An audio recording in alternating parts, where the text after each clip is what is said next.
Im letzten Video sind wir endlich in Hamburg losgekommen, haben unterwegs noch die letzten Arbeiten erledigt und sind schlussendlich gut in Rendsburg angekommen. Nun kann es durch den Kielkanal gehen und dann bringt uns hoffentlich der Wind über die Ostsee. Mit in der Crew sind diesmal Tore, Andreas, Mohamed und ich, Ricardo. Im November 2022 habe ich eine Coronado 35 gekauft, um beim Studium darauf zu leben und längere Segelturns anzutreten. Das ist die erste Segeltour mit der Shanty 3. Wir haben das Ziel, die dänische Südsee zu erreichen. Seid dabei, wie wir uns langsam an die Shanty gewöhnen und erste Segelerfahrung mit ihr sammeln.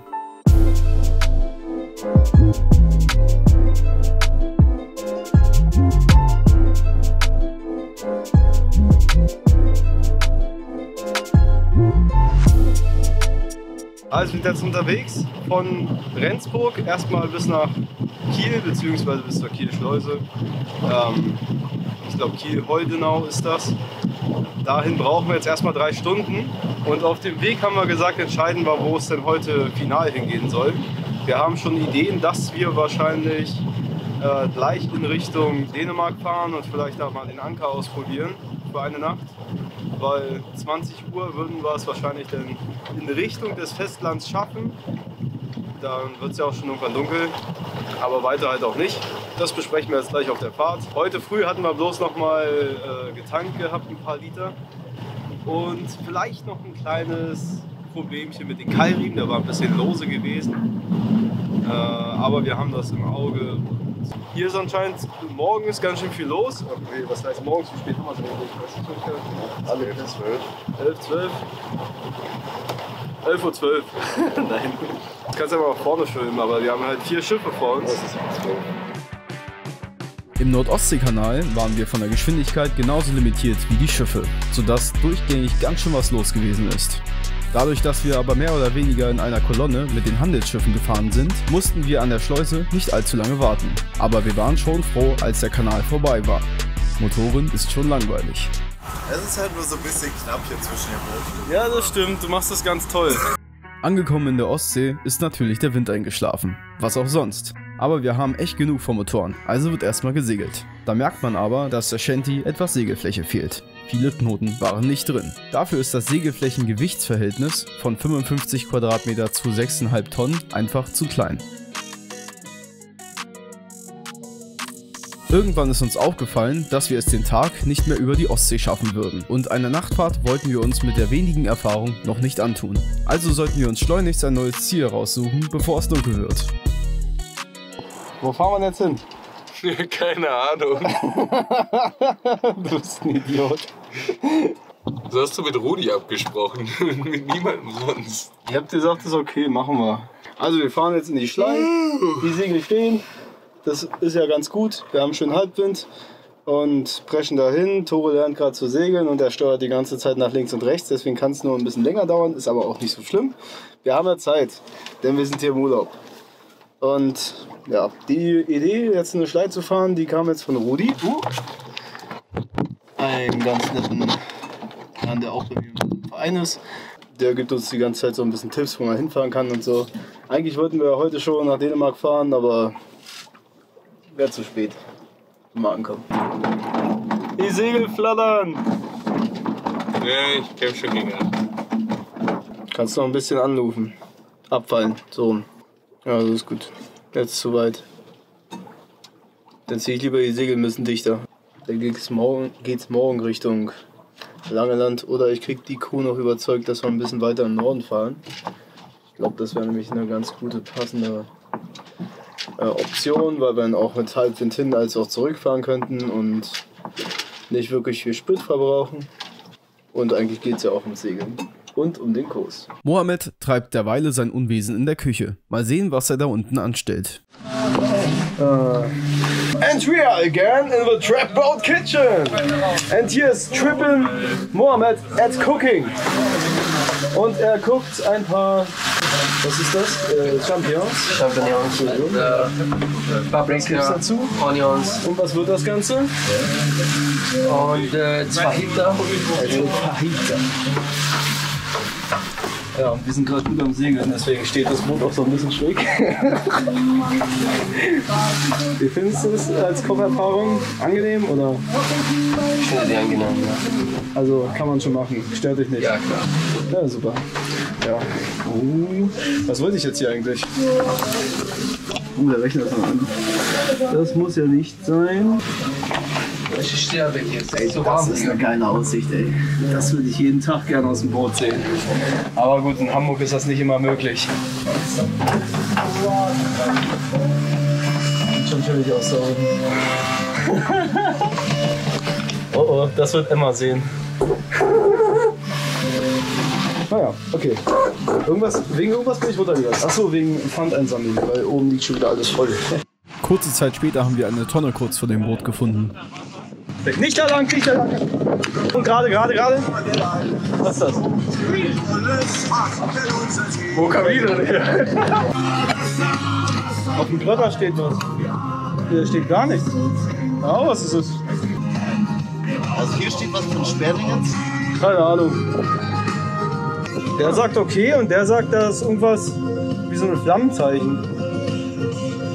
Flammenzeichen? Ja. Nachdem wir uns nicht sicher sind, was für eine Tonne das ist, machen wir uns bei diesem wunderbaren Segelwetter weiter auf den Weg.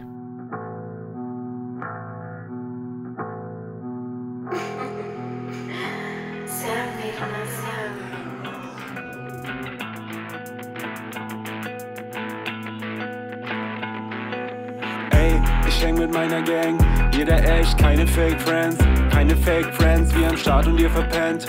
Doch scheiß auf euch und eure Trends. We are young and we are free. Yeah bro, we got everything we need. Watch your back when you proceed. Some got hidden blades like Assassin's Creed. Sie haben versteckte Klingen, ja sie sind Enemies. Ich geb kein Fake, verschwendet doch Fakes nur Energy. Jetzt wollen sie mit uns chillen, bald sind wir Celebrities. Doch wie ihr früher zu uns wart, ja das vergess ich nie. I got no love for fame, bitch. Too many people on the fake shit. Wake up and support for my clique. They say one day we gonna make it. Also, wir sind jetzt auf dem Weg der Ansteuerung von der Schlei. Krone, oder? Es kann sein, dass die Krone ist. Und wir müssen das Sektorenfeuer gelb treffen. Und das sehen wir tatsächlich schon. Aber ich würde mal tippen, ihr seht es nicht.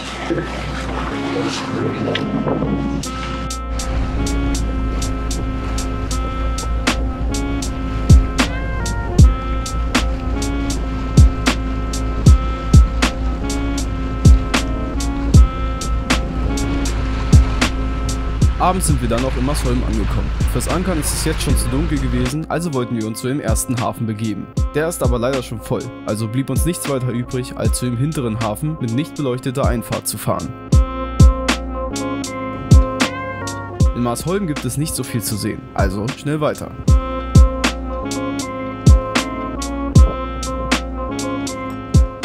Guten Morgen, seitdem wir jetzt in Marsholm waren, fahren wir jetzt weiter nach Baerbock.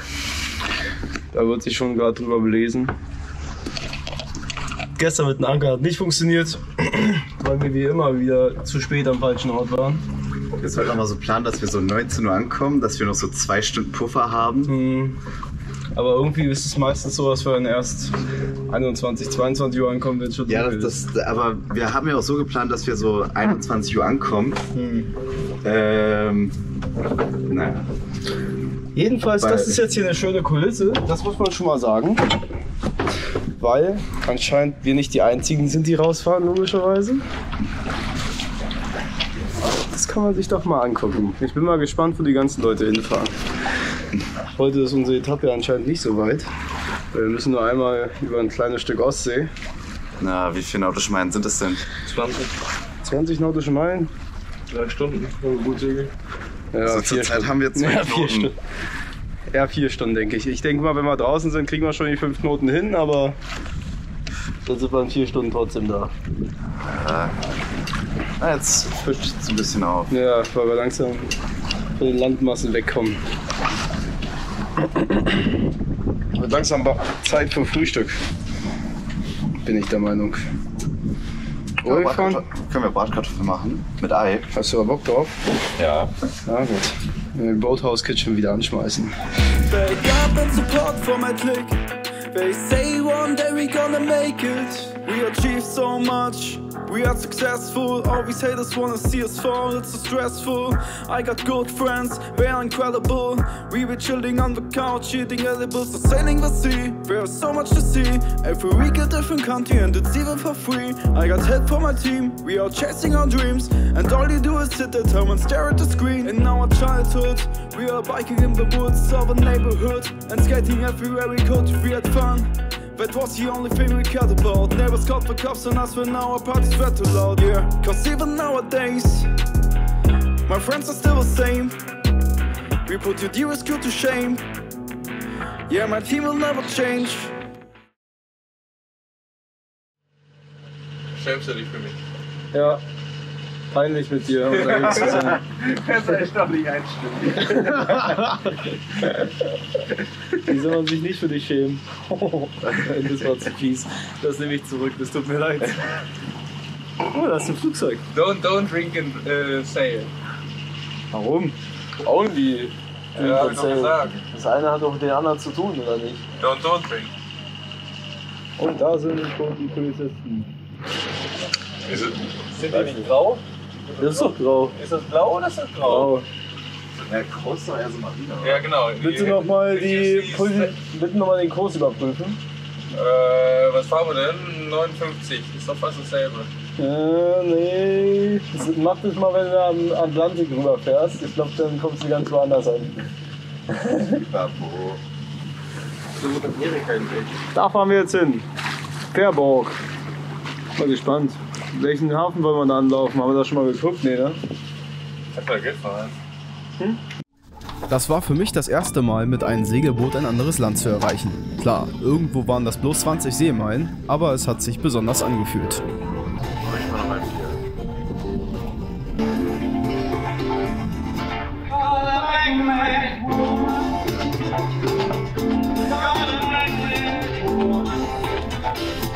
Also hier gibt es anscheinend Beschallung. Hier ist Beschallung am Steg, das ist natürlich ganz cool. Und wir sind jetzt in Faaborg kurz angekommen. Teilweise hat das mit den Fehlen nicht wirklich gut gepasst. Aber irgendwie haben wir uns dann da reingedrückt. Also ja, hat gepasst. Ich bin gespannt, wie wir morgen da wieder rauskommen. Aber das ist eine Sache von Zukunft, Ricardo. Hauptsache wir sind jetzt in Faaborg und auf der Hauptstraße.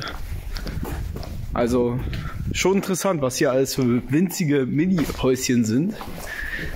Auf der Hauptstraße. Und Mohammed trägt die Eier. Unser Bestes gut. Wir haben erst 2 davon verloren. Ja, aber nach Ei wurde man dann keine, ne? Ja, so ist das.